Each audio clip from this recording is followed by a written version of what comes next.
Hello students, how are you beta? I hope you all are safe at your home. Now start today's class बेटा। और आज की class start करने से पहले हम थोड़ी सी बात कर लेते हैं कि प्रीवियस क्लास में हम लोगों ने क्या किया था। तो प्रीवियस कुछ क्लासेस में बेटा हम लोगों ने, जहाँ तक मुझे याद है, इस चैप्टर में सबसे पहले हम लोगों ने algorithm, lemma, Euclid division algorithm, Euclid division lemma, how to solve the SCF, how to find the SCF, ये हम लोगों ने देखा by the help of Euclid division algorithm. और उससे रिलेटेड फिर फंडामेंटल थ्योरम्स है। इन सारी चीज़ों को देखते हुए बेटा आज हम लोग यहाँ पहुँचते हैं और आज का हमारा टॉपिक होगा रेशनल एंड इरेशनल। अब बात आती है कि सर ये तो हम लोग पहले से जानते हैं, तो अब इसकी ज़रूरत क्या है। तो अब इसकी क्या ज़रूरत है आइए देखते हैं। आज का अपना टॉपिक है रेशनल एंड इरेशनल नंबर्स। तो सबसे पहले हम लोग यहाँ बात करेंगे डेफिनेशन ऑफ रेशनल नंबर की। किसकी बात करेंगे बेटा? Definition of rational number. Rational number की डेफिनेशन क्या होती है? A number which can be represented in the form of P by Q, where P and Q are integers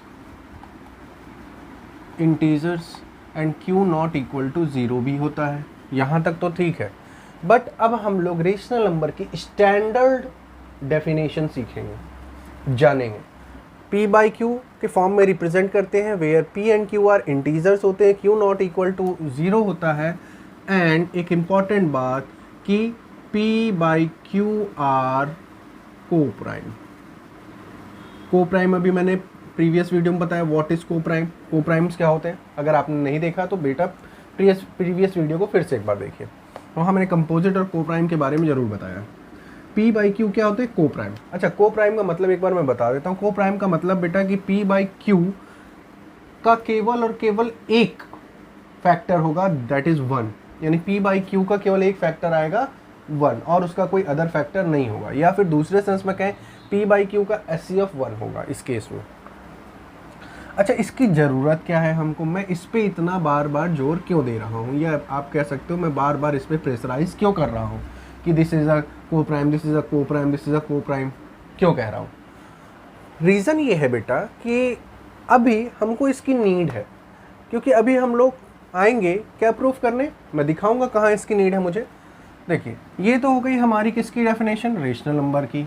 irrational number क्या कहता है हमसे? इरेशनल नंबर कहता है कि इसको हम P by Q के फॉर्म में रिप्रेजेंट नहीं कर सकते, जहाँ Q नॉट इक्वल टू 0 हो, P and Q are integers हो, है ना, और को प्राइम हो। इस फॉर्म में हम इसको रिप्रेजेंट नहीं कर सकते। ठीक है, तो इसको रिप्रेजेंट किस फॉर्म में करते हैं ये मैंने पहले बताया है। यानी कि जो इरेशनल नंबर्स होते हैं बेटा, मैंने पहले भी बताया, non terminating, non recurring, non T and non R होते हैं। Non terminating and non recurring numbers are called irrational numbers. अब ये मैंने इसकी एक छोटी सी डेफिनेशन आपको क्लियर कर दी। अब आते हैं बेटा, थोड़ा सा आगे बढ़ते हैं क्वेश्चन की तरफ। अच्छा, क्वेश्चन पे बढ़ने से पहले एक बहुत इंपॉर्टेंट थ्योरम है आपके लिए, वो आप जानते रहो। जैसे मैं थ्योरम नहीं लिख रहा, बस एक डायरेक्टली उसको समझाने की कोशिश कर रहा हूँ। थ्योरम हमसे कहता क्या है बेटा? थ्योरम हमसे ये बोलता है बेटा कि अगर किसी नंबर को, जैसे मान लो किसी नंबर को अगर a जो है, बात समझना, अगर a जो है किसको, p स्क्वायर को अगर डिवाइड कर दे, बात समझना, अगर a p स्क्वायर को डिवाइड कर देगा तो a जो है वो p को भी डिवाइड कर देगा। या फिर इसका अपोजिट समझ लो, अगर a p को डिवाइड करेगा तो a जो है p स्क्वायर को भी डिवाइड करेगा। अगर a जो है p को डिवाइड कर रहा हो, बात समझना, a अगर p को डिवाइड कर रहा है तो a स्क्वायर p को। जैसे एग्जांपल के लिए मैं कहूँ कि 25 के स्क्वायर को हम 5 से डिवाइड कर सकते हैं, ठीक है, तो हम 5 को भी तो 5 से डिवाइड कर सकते हैं। ये बात समझ में आ रही है? तो यही है हमारा थ्योरम, और ये बहुत ही इंपॉर्टेंट थ्योरम है जिसका अभी हमको रोल देखना है। सिंपल सी बात है, ये थ्योरम क्या कह रहा है बेटा कि अगर हम a से p को डिवाइड कर सकते हैं, या हम a से p स्क्वायर को डिवाइड कर सकते हैं, तो a से p भी डिवाइड होगा। या फिर इसका रिवर्स ले लो, अगर हम a से p को डिवाइड कर दें तो हम a से p स्क्वायर को भी डिवाइड कर सकते हैं। बस सिंपल सी बात समझो। अब आते हैं, आगे बढ़ते हैं क्वेश्चन की तरफ और देखते हैं हमारा क्वेश्चन क्या कहता है हमसे। देखिए, आपको यहाँ पर क्वेश्चंस कैसे मिलेंगे? मान लीजिए जैसे आपको यहाँ पे क्वेश्चन मिलेगा, क्वेश्चन कुछ ऐसा मिलेगा, प्रूव दैट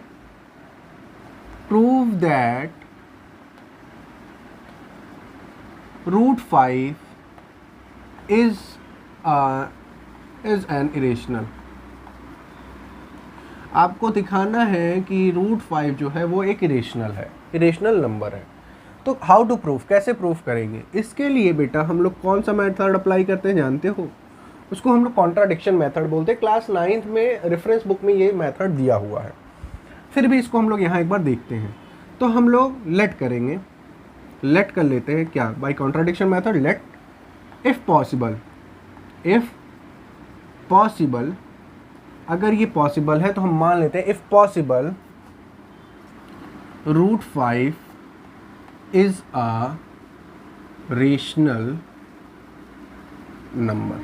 अच्छा बात समझो बेटा, ये मैंने ऐसा क्यों कहा या इस मेथड का प्रोसीजर क्या होता है? ये मेथड ये कहता है बेटा हमसे कि अगर हमने कोई, जैसे बात समझना, जैसे यहाँ मेरे पास 2 बच्चे हैं, ऐसे 2 बच्चे हैं और मुझे प्रूफ करना है कि ये ख़राब है। बात समझना बेटा, ये ख़राब है और मुझे प्रूफ करना है, 2 चीज़ें हैं मेरे पास, मुझे प्रूफ करना है कि ये वाला अच्छा है, ये वाला ख़राब है, ठीक है। और मुझे अगर इसको ख़राब प्रूफ करना है तो क्या मैं अगर इसको अच्छा प्रूफ कर दूँ, मैं प्रूफ कर दूँ कि दिस इज़ बेटर, तो ये ऑटोमेटिक इससे ख़राब प्रूफ हो जाएगा। बात समझ में आ रही है? 2 लोग के बीच अगर हम कंपेयर कर रहे हों और एक को अच्छा कह दे तो दूसरा ऑटोमेटिक है कि उससे थोड़ा ख़राब होगा।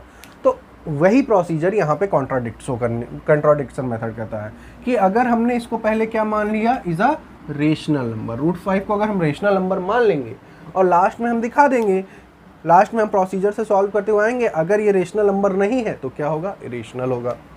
तो if possible root 5 is a rational number, तो ये रेशनल नंबर की सारी डेफिनेशन को फॉलो करेगा, यानी कि रूट 5 को हम लोग p/q के फॉर्म में रिप्रेजेंट कर सकते हैं, या फिर इसको हम लोग, क्योंकि आपके बुक के हिसाब से अगर मैं बताऊं तो m/n के फॉर्म में रिप्रेजेंट कर सकते हैं, where m and n are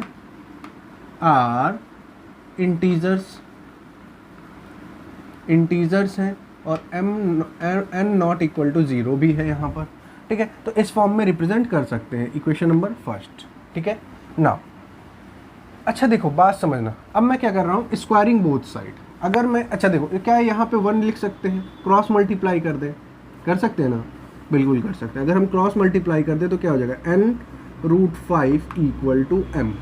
अब मैं यहाँ पे क्या कर रहा हूँ, स्क्वायरिंग बोथ साइड, क्या कर रहा हूँ, स्क्वायरिंग बोथ साइड। अब मैंने स्क्वायर कर दिया दोनों साइड इसके, तो जैसे ही स्क्वायर किया तो ये स्क्वायर और ये भी स्क्वायर हो गया। यहाँ से हमको क्या मिलेगा बेटा, यहाँ से हमको मिला n square into 5 equal to m square. अच्छा इस बात का सेंस समझना बेटा, मैं अभी क्या कह रहा हूँ इस बात का सेंस समझना। कहने का अब मेरा सेंस ये है कि क्या एक फैक्टर 5 आ रहा है इसका, किसका, m का एक फैक्टर, देखो m का एक फैक्टर, देखो अच्छा छोड़ो, मैं अभी कह रहा हूँ, देखो बात समझना। अब m स्क्वायर 5 से डिवाइड हो रहा है, m स्क्वायर 5 से डिवाइड हो रहा है, या इस बात को मैं ऐसे लिख सकते हैं, n square equal to m square by 5। अभी मैंने एक बात बताई कि अगर m स्क्वायर 5 से डिवाइड होगा, अगर m स्क्वायर 5 से डिवाइड होगा तो m भी 5 से डिवाइड होगा। ये बात मैंने अभी बताई, मैंने अभी जस्ट थ्योरम बताया आपको, एक इम्पॉर्टेंट थ्योरम, कि अगर देखो अगर अपॉन में 5 लिखा और एक डिजिट आ रही है, इसका मतलब कि ये 5 से डिविजिबल है। बात समझना, क्योंकि n भी यहाँ इंटीजर है, m भी इंटीजर है, तो अगर ये इंटीजर का स्क्वायर है तो इसका मतलब ये इसको डिवाइड कर रहा है। बात समझ रहे हो, जैसे मान लो ये 25 है और अपॉन 5 है तो यहाँ 5 आ रहा है। बात समझो बेटा, तो कहने का सेंस ये क्या है, डिविजिबल है 5 से, m स्क्वायर। तो m स्क्वायर अगर 5 से डिविजिबल है तो m भी 5 से डिविजिबल होगा, क्लियर। तो m 5 से डिविजिबल है, तो यहाँ से हमको क्या मिला, m का एक फैक्टर मिला 5। अब देखो अगर m का एक फैक्टर 5 है तो अब हम यहाँ पर क्या लेट कर सकते हैं, देखो एक फैक्टर हमको मिल गया, m का 5 एक फैक्टर मिल गया। अब हमने लेट कर लिया कि m इक्वल टू 5 के, क्योंकि 5 एक फैक्टर है, उसमें किसी एक डिजिट का मल्टीप्लाई कर दे तो m के इक्वल हो जाएगा। जैसे मैं कह रहा हूँ 25 है, अब 25 का एक फैक्टर अगर 5 है तो उसमें हम किसी k, और वो k 5 हो सकता है, का मल्टीप्लाई कर दें तो 25 आएगा। तो यहाँ हमने मल्टीप्लाई किया तो 5k आया। अब 5 हमने लेट किया तो इसको 5k लेट कर लिया कि m equal to 5k where k is any integer, ठीक है। अब m इक्वल टू 5k है तो क्या यहाँ पे हम पुट कर सकते हैं, इसको इक्वेशन नंबर 2 मान लें, तो क्या हम यहाँ पर इसकी वैल्यू पुट कर सकते हैं, बिल्कुल कर सकते हैं। अगर हमने पुट किया कहाँ, putting the value of m in equation second, और अगर हम पुट करें तो यहाँ से हमको मिलेगा क्या बेटा, n square into 5 equal to m की प्लेस पे क्या पुट कर रहे हैं, इसकी प्लेस पे क्या 5k, तो ये हो जाएगा 5k होल स्क्वायर, तो ये हो गया n square into 5 equal to 25k square. और देखो 5 1 जा 5, 5 5 जा 25, n square equal to 5k square. अच्छा, आपको एक चीज़ और दिख रही होगी कि यहाँ से फिर से आपको n स्क्वायर का एक फैक्टर क्या मिल रहा है, 5। n स्क्वायर से n स्क्वायर डिवाइड हो रहा है ना 5 से, देखो n स्क्वायर डिवाइड हो रहा है 5 से, इसका मतलब n भी डिवाइड होगा 5 से, यस और नो। अब आप बात समझो कि हम लोग के डेफिनेशन के अकॉर्डिंग m और n क्या थे, m और n आर को प्राइम, ये तो को प्राइम नंबर थे, इनका एक ही फैक्टर था 1, इसके अलावा कोई दूसरा फैक्टर नहीं हो सकता था। बट यहाँ पर हमने प्रूफ किया कि m और n का एक फैक्टर 5 मिल रहा है, तो our assumption is contradict show कर रहा है ना बेटा।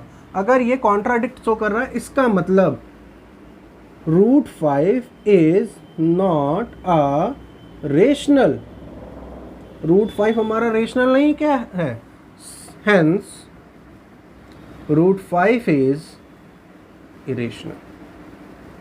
तो हमारा √5 क्या है, एक इरेशनल नंबर है। तो आई होप कि आपको थोड़ा सा प्रोसीजर समझ में आया कि कैसे हम प्रूफ करेंगे √5 हो, √2 हो, √7 हो, √9 हो, एनीथिंग, कोई भी डिजिट जो रूट में है उसको आप कैसे प्रूफ करेंगे कि दिस इज अ रेशनल और इरेशनल। आई होप कि आपको ये बात समझ में आई। थोड़ा सा और आगे बढ़ते हुए बेटा एक क्वेश्चन देखते हैं। देखिए इसी में एक इस टाइप का क्वेश्चन आपको मिलेगा, प्रूव दैट, मैं पूरा लिख देता हूँ। अच्छा, क्वेश्चन मिलेगा prove that 7√5 is an irrational. तो इसको कैसे करेंगे, इसको प्रूफ करने के लिए आपको पूरा प्रोसीजर करने की जरूरत नहीं है बेटा। देखो पहले 2 स्टेप हम एज इट इज रखेंगे। स्टेप में क्या रखना है, लेट करना है, let if possible √5 √7 is a rational number. हमने रेशनल मान लिया, तो हम फिर रेशनल मानेंगे तो 7√5 को हम p/q के फॉर्म में रिप्रेजेंट कर पाएंगे, यस और no. Where q not equal to 0, p and q are integers, yes और नो, कर सकते हैं। अब देखो अगर इस फॉर्म में रिप्रेजेंट कर सकते हैं तो इसको हम ऐसा भी लिख सकते हैं, यस और नो, लिख सकते हैं। अब देखो बात समझना, अब ये पार्ट देखो, दिस पार्ट इज रेशनल, ये पार्ट हमारा क्या हो गया, रेशनल नंबर हो गया। ये पार्ट हमारा क्या हो गया, रेशनल हो गया। देखो p एक इंटीजर है और 7q एक इंटीजर है, this is a rational part, but this is an irrational. ये तो हमारा इरेशनल हो गया ना बेटा, ये तो हमारा इरेशनल है। अभी हम लोगों ने देखा था कि √5 इरेशनल है, हमने ये लेट किया है this is a rational, but ये लेट नहीं किया √5, हमने एक रेशनल और 2 डिजिट के मल्टीप्लाई को रेशनल लेट किया था, मगर यहाँ √5 हमारा क्या है, rational. So rational never equal to irrational, and our left hand side is rational and right hand is irrational, so this is not equal। तो ये हमारा कैसे डिजिट होगी, this is an irrational, ये हमारी क्या होगी, irrational। इस बात को बस आपको लिखना आना चाहिए, ये बात आपको बाय द प्रॉपर्टी ऑफ किसके, by the property of rational number कभी भी रेशनल इरेशनल के इक्वल नहीं होगा। अब इस सब बात को कैसे प्रॉपर हम लोग राइट करते हैं सबकी मैं आपको लाइव क्लास में बताऊंगा कैसे राइट करते हैं। नाउ मूव करते हैं, इसी में एक और देखो बेटा, इसी में एक और चेंज करते हैं छोटा सा, और क्वेश्चन सेम रखते हैं। देखो जैसे मान लीजिए यहाँ पूछ लिया 2 + √3 इज एन इरेशनल। क्या √3 प्लस मतलब 2 + √3 इरेशनल है? तो इस केस में हम लोग फिर से क्या करेंगे, देखो इरेशनल स्पेलिंग बेटा आप देख लेना। देखो यहाँ पर हमारा क्या है, 2 + √3 इज एन इरेशनल। इस केस में फिर से हम लोग पहले 2 स्टेप सेम रखेंगे, इसको क्या p/q के फॉर्म में रिप्रेजेंट करेंगे रेशनल नंबर मान के, तो इसको हम p/q के फॉर्म में राइट कर दिया मैंने। ओके, नाउ अब देखो क्या इस पार्ट को हम इधर ट्रांसफ़र कर सकते हैं, तो √3 = p/q-2 हो जाएगा। और ये जो पार्ट है बेटा हमारा, इस पार्ट को हम ऐसा राइट कर सकते हैं क्या, देखो अगर इस पार्ट को हम सॉल्व करें p/q-2, दिस इज रेशनल, ये क्या आएगा, रेशनल आएगा, और ये क्या है, एक इरेशनल नंबर है। तो यहाँ से फिर से वही बात आ गई जो अभी मैंने आपको जस्ट समझाई कि रेशनल और इरेशनल कभी इक्वल नहीं होंगे। तो सो दिस शोज कॉन्ट्राडिक्शन, ये कॉन्ट्राडिक्शन शो कर रहा है, it's mean this is an irrational, ये हमारा क्या होगा, इरेशनल। आई होप कि जितनी बातें अभी मैंने आपको समझाई हैं, सारी बातें आपको क्लियर हो गई होंगी। नाउ इसी के आगे बढ़ते हुए यहाँ तक हो गया बेटा, this is exercise 1.3 of KC Sinha book. उसमें उससे रिलेटेड जितने भी आपके यहाँ पे चीज़ें थी मैंने आपको लगभग बताई। थोड़ा सा आगे बढ़ते हैं बेटा, एक दो टॉपिक और हैं इसी से रिलेटेड, और वो टॉपिक क्या है, वो आपका पढ़ा हुआ टॉपिक है, इसलिए मैं उसमें बहुत ज़्यादा डीपली नहीं जाऊँगा। बस मैं आपको बताऊंगा कि वहाँ पर टॉपिक है कि रेशनल नंबर को कैसे हम लोग डिवाइड करते हैं विदाउट डूइंग एक्चुअल डिवीज़न, कैसे हम लोग डिवीज़न करेंगे। तो आपको मैंने बहुत पहले बताया कि जब तक आपका डिनोमिनेटर पार्ट में 2 की पावर m × 5 की पावर n ऐसा फॉर्मेशन नहीं बनेगा, ऊपर कुछ भी हो, मान लो 2000 है, तो इसका विदाउट एक्चुअल डिवीज़न अगर हमको फाइंड करना है तो हम इसके फॉर्म में इसका फैक्टर निकालेंगे। अगर इसके फॉर्म में इसका फैक्टर आएगा तभी हम कर सकते हैं, अदरवाइज नहीं कर सकते। ऐसा क्यों बोलते हैं, बिकॉज बेटा ये मैं केवल रिकैप कर रहा हूँ क्लास 9th का। ऐसा क्यों करते हैं कि अगर 2 और 5 का फॉर्मेशन नहीं होगा बेटा तो नीचे 10 बनेगा ही नहीं और डेसिमल्स आएगा ही नहीं। बात समझ में आ रहा हो? तो अगर किसी डिजिट का फैक्टर इस फॉर्म में बनेगा तभी वो कम्प्लीटली डिविजिबल होगा, अदरवाइज वो कम्प्लीटली डिविजिबल नहीं होगा। बात समझ में आ रही? तभी वो टर्मिनेटिंग होगा। एक्चुअली ये टर्मिनेटिंग प्रोसेस था, याद आ रहा होगा, टर्मिनेटिंग प्रोसेस था। और इसी से रिलेटेड मैं एक क्वेश्चन कराता हूँ, आपको पूरी चीज़ें याद आ जाएंगी। ये क्वेश्चन क्या है? क्वेश्चन कह रहा है कि जैसे 15/1600 है और 29/243 है। यहाँ पर कह रहा है, क्वेश्चन क्या कह रहा है, एक्चुअल मतलब कि आपको एक्चुअल डिवीज़न नहीं करना, without performing actual division method आपको फाइंड करना है दिस इज टर्मिनेटिंग। करना क्या है यहाँ पे, आपको शो करना है बेटा दिस इज टर्मिनेटिंग, ये टर्मिनेटिंग है, दिस इज टर्मिनेटिंग है और नॉन टर्मिनेटिंग नंबर से, नॉन टर्मिनेटिंग नंबर से आपको यही यहाँ पर शो करना है। कैसे करना है और कैसे करेंगे? तो बेटा टर्मिनेटिंग के लिए मैंने बहुत पहले आपको क्लास 9th में भी समझाया था, क्लास 10th में फिर से बता रहा हूँ कि जब तक 2 की पावर m और 5 की पावर n का फॉर्मेशन ना बन जाए, और देखो याद आ रहा होगा, मैं फिर से याद दिलाता हूँ, या तो 2 की पावर m का फॉर्मेशन बन जाए और 5 की पावर n का फॉर्मेशन बना रहे, और या 2 की पावर m × 5 की पावर n, इतने में से कोई भी एक फॉर्मेशन डिनोमिनेटर में बन रहा है। कहाँ पर? अगर डिनोमिनेटर वाली डिजिट का इनमें से कोई फॉर्मेशन बन रहा है, so this is a terminating, तब वो तो टर्मिनेटिंग है, अदरवाइज नॉन टी, नहीं तो वो नॉन टर्मिनेटिंग होगा। नॉन टर्मिनेटिंग और रिकरिंग हो सकता है। देखो इस क्वेश्चन में देखो, जैसे 15 को हम लोग एज इट इज़ लिख देते, कोई प्रॉब्लम नहीं। अब बट 1600 को अगर हम सॉल्व करें 2 से 800 आएगा, फिर 2 से करेंगे बेटा क्या आएगा 400, अगेन 2 क्या आने वाला है 200, अगेन 2 क्या आएगा बेटा 100, अगेन 2 क्या आएगा 50, अगेन 2 25, लास्ट में बेटा 5 से, तो ये आएगा 5 एंड 5, तो ये आ गया कितना 1। अब देखो बेटा यहाँ पे क्या बन गया 2 × 2 1 2 3 4 5 6, यानी इसको हम लिख सकते हैं 2 की पावर 6 × 5 द पावर 2। तो इस फॉर्मेशन से कोई एक फॉर्मेशन आपको दिख रहा है, दिस फॉर्मेशन यहाँ दिख रहा है, it's mean this is terminating. इसका मतलब ये क्या होगा, टर्मिनेटिंग नंबर होगा। आई होप कि आपको बात समझ में आ रही। बढ़ते हैं, टर्मिनेटिंग तो हो गया, नॉन टर्मिनेटिंग वाला पार्ट भी देखते हैं। नॉन टर्मिनेटिंग जैसे मान लीजिए ये डिजिट है हमारी 29, अब 243 है, 243 का अगर हम करें तो आई थिंक 2 से तो जा नहीं रहा, 3 से 3 8 जा 24 और 3 1 जा, फिर अगेन 3 से कर सकते हैं, 3 2 जा 6 एंड 3 7 जा, अगेन 3 से कर सकते हैं, 3 9 जा, 3 से 3 जा एंड 3 से 1 जा, मतलब 1 2 3 4 5, यानी यहाँ हमको क्या मिला 29/3⁵। अब देखो क्या इन फॉर्मेशन में से कोई भी एक फॉर्मेशन यहाँ शो कर रहा है, यहाँ 2 का फॉर्मेशन है या 5 का फॉर्मेशन है या फिर 2 × 5 का फॉर्मेशन है, नहीं है। इट्स मीन इसको डायरेक्ट आप लिख दो, this is non terminating number.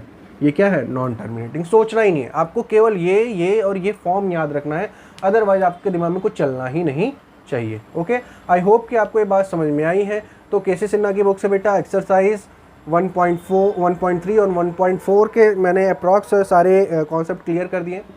इससे रिलेटेड सारे क्वेश्चन आप करोगे जो कि मैं आपको असाइन करने वाला हूँ। तो मिलते हैं बेटा नेक्स्ट क्लास में। Thank you class.